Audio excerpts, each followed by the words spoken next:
Eu creio que há uma maioria social em potência, utilizando um termo que me é caro, há uma maioria social em potência à espera da intervenção de todos os cidadãos e de todos os atores políticos e sociais que se reclamam da oposição a este estado de coisas e ao caminho da Troika. A questão, quanto a isso, é se vamos ter todos engenho e arte para tal e se vamos conseguir fazer o clique entre as ações individuais de grupos e de organizações com o estado de espírito das pessoas. A manifestação de 12 de março foi um clique, foi o exemplo de um clique, mas foi um evento. Não se converteu em movimento social ainda, na minha opinião. Não se converteu num processo social de resistência alargado. Falta-lhe ainda muita coisa para isso. Temos pela frente temáticas em agenda que podem ser importantes na construção do ou dos movimentos sociais, capazes não só de gerar resistência a estas políticas, como de caminhar de ajudar à criação do contexto favorável à produção de alternativas. Refiro-me à questão da dívida pública, na dupla vertente da auditoria e da reestruturação. Auditoria para a verificação da dívida pública legítima, reestruturação para a renegociação de prazos e de juros da dívida considerada legítima. Refiro-me às questões do Estado Social e creio que as questões do Estado Social, não na versão trafulha socrática, não é? Muito menos na versão assistencialista do Passos Coelho, são uma temática que atravessa todas as políticas públicas e que pode e deve ser um centro produtor de reflexão quanto ao modo como vamos agrupar forças num grande movimento social, não só de resistência, mas produtor de alternativas e de propostas alternativas para a sua sustentação futura. Porque não é preciso sermos de direita ou conservadores para reconhecermos que há problemas óbvios de sustentabilidade que a esquerda tem que reconhecer também no Estado Social. O mundo mudou muito. Terceiro, as questões do precariado, com tudo o que envolvem, e não me vou alongar sobre isto, espero que outros possam, a esse respeito, com mais legitimidade do que eu, falar. São, entre outras, 3 temáticas. Temos para isto instrumentos de resistência institucionais que não podemos esquecer. Já no anterior ciclo de colóquios aqui, vários intervenientes e conferencistas lembraram, designadamente, a insuficiente, para não dizer muito reduzida, utilização dos instrumentos constitucionais. Poderemos depois falar mais longamente sobre isso.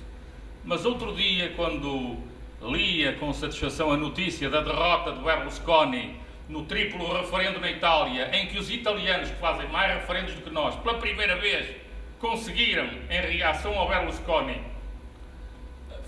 garantir uma participação superior à barreira dos 50%, 57%, e derrotar as propostas berlusconianas de privatização da água, de energia nuclear e de livrar o cavalinho da chuva dos processos em tribunais a que está sujeito.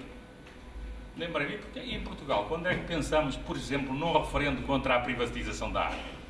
É verdade que os partidos políticos, e lamentavelmente partidos políticos à esquerda, e eu lamento muito, como o PCP na altura, ainda marcado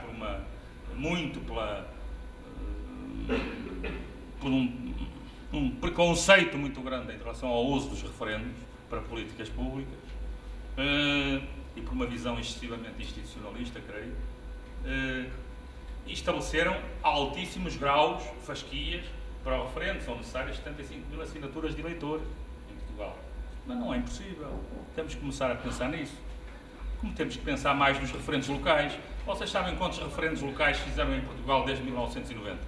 Que eu saiba, os estudos que conheço, 3. 3 apenas. É uma vergonha. Quer dizer alguma coisa. Quer dizer que ainda há muitas energias cívicas para despertar nos 75% de eleitores que não votaram nesta maioria de direita e em boa parte dos 25% que neles votaram por resignação e por desejo de mudança. Há muitas energias e o direito de petição e da ação popular, e os direitos das comissões de moradores, que raramente são aproveitados neste país. Aqui em Lisboa conheço uma, a Comissão de Moradores de Bairro Azul. Podem ser reconhecidos, podem interagir com as autarquias de freguesia, podem ter delegação de competências das juntas de freguesia para elas, para a gestão local. E podíamos falar no orçamento participativo, e podíamos falar nos direitos das comissões de trabalhadores que não são aplicados em Portugal, desde logo o direito de eleição de representantes para os órgãos de fiscalização das empresas públicas e outros. E podíamos falar nos direitos constitucionais de participação dos sindicatos na gestão da segurança social que não estão a ser aplicados, e podíamos ir por aí fora. Portanto, temos muito que fazer. Os princípios de resistência inscritos na Constituição deviam levar-nos, insisto nisto, a que a Constituição passasse a ser um manual de bolso de qualquer ativista social nos próximos anos. Finalmente, nós temos pela frente também um grande desafio e a necessidade de fugir a uma tentação, que é a tentação da pressa excessiva, que nos faça cair também numa visão de estreitamento dos movimentos sociais, ou daquilo que queremos que sejam movimentos sociais, e que nos façam cair facilmente em manias instrumentalizadoras dos movimentos sociais. A pressa, a instrumentalização e o estreitamento setário são inimigos numa sociedade civil débil, cheia de contradições, em que tanto são possíveis grandes explosões, eventos, como fraqueza depois dos processos sociais organizados e permanentes de resistência, encerram grandes perigos quando nem sequer temos uma esquerda, quando temos ainda por cima também uma esquerda politicamente fragilizada no pós-eleições. E sindicatos em perda, com 18% de trabalhadores sindicalizados em Portugal, quando a média na Europa, para terem uma ideia, é de 24%. Portanto, não estamos muito bem. Estamos com muitas possibilidades, pelas fontes e pelos sinais de dinamismo que aparecem aqui e ali. Mas isso implica que tenhamos uma visão inclusiva dos movimentos sociais e na nossa perspectiva de agrupamento de forças em relação aos movimentos sociais. Seremos capazes de ter essa perspectiva inclusiva? De não ter pressa demais?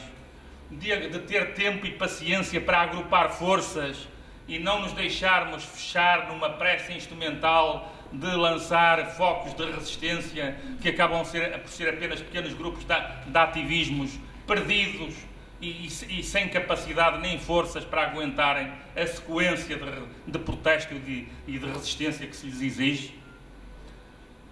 Somos capazes, desculpem a provocação, de perceber que a criação do movimento social em Portugal não pode ser apenas uma soma de pequenos ativismos de, entre aspas, vanguardas ou elites, ou pequenas elites emergentes de camadas médias urbanas ilustradas, ou do eixo bairro Alto Chiado?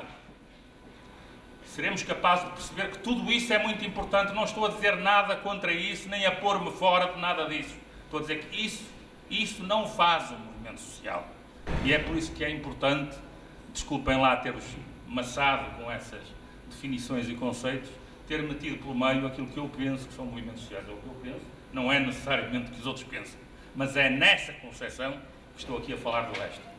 E creio que são estes movimentos sociais que precisamos, que estão no nosso horizonte como possibilidade, como potência, a partir desta multidão de comuns que somos, que pode justificar termos sinais de esperança e acreditarmos no ativismo social nos próximos tempos, como forma, na sua expressão política, como movimentos sociais que aspiram e ambicionam a interferir nos processos políticos, de contribuírem para a construção da alternativa e para o debate que também é preciso fazer sobre a alternativa política e as políticas alternativas para este país.